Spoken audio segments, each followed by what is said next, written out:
Hi folks, Lenny Rudo from BoatUS Magazine here, and dressed like this, I carry a horsepower rating of 4. Seriously though, we don't want to make too much levity over life jackets. They're a very serious and important topic, but what we do want to make sure of is that everybody wears one as soon as they get on the boat. And then one of the best ways to make sure that you actually will wear a life jacket is to choose one that's comfortable for you. So let's look at some of the different options out there. Well, first off, I can't wait to get this off my head. We have the standard old kind of clunky orange thing.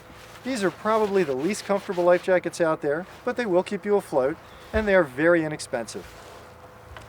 Now, you can see around me here, I have this very inobtrusive, lightweight and comfortable inflatable. These suspender types are really, really magnificent out on the water. You almost forget you're ever even wearing them. And as soon as you hit the water, you can inflate them by pulling a ripcord, or some models have a hydrostatic switch that will trigger automatically when submerged. Great option. Another inflatable option is a belt pack. These also are available with different triggering mechanisms. The downside here is that when you actually inflate one, the life jacket will be in front of you. Here, you have to actually duck your head down and put it through. And that's a real downside. It's important to consider, because if you hit your head or fall overboard and somehow end up in the water unconscious, this really won't help you. Now here we have our offshore life jacket. When it comes to keeping you afloat, this is about as good as it gets. It's an extremely safe model. And it's actually not as uncomfortable as you might think. It is kind of puffy, gets in the way a little bit, but it's a great option, especially for people who are heading into big water on rough days. Now this is one of my personal favorites. This is my own float coat, and I've been wearing a float coat for well over 2 decades now. What's so lovely about them is the life jacket is built right into the coat. This is foam inside. And as an added bonus, that foam is great insulation. So in the middle of the winter, believe me, this is the coat I want to wear no matter what, because it's so warm. Ugh, it's a little hot today. Now we get to the water sports life jacket. This is form-fitting. It's also very comfortable. The downside to these life jackets is on a really hot day, if you're not actually in the water, they can be kind of warm on you.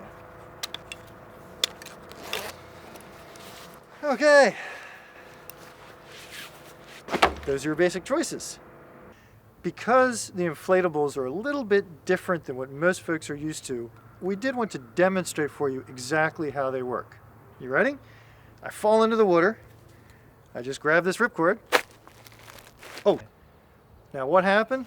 This is one of the things you really have to watch out for this type of a life jacket. If we open this up and we look at the trigger mechanism, we see that it's red. That should be green. Now, in a worst case scenario, you can pull this out and inflate it manually with this little tube. But obviously that is not an ideal situation. So if you have inflatables, make sure to check them, make sure to keep up on the triggering mechanism, and make sure it's always green. When the belt pack is inflated, like I said earlier, you have to duck your head through the collar. Now I'm good to go. This suspender style, one of the things I like about this one in particular is it has a clear window here. I can look through there and I can see that it's green. So I know when I pull this ripcord, off we go.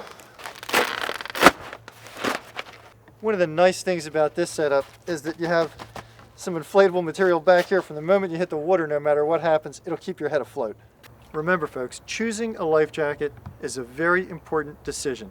That's one of the reasons why BoatUS and the BoatUS Safety Foundation has done a number of tests and reviews of different kind of life jackets. Please, by all means, go to our sites and check them all out. Leave us some comments in the section below, and if there are any other topics you'd like us to cover, be sure to let us know.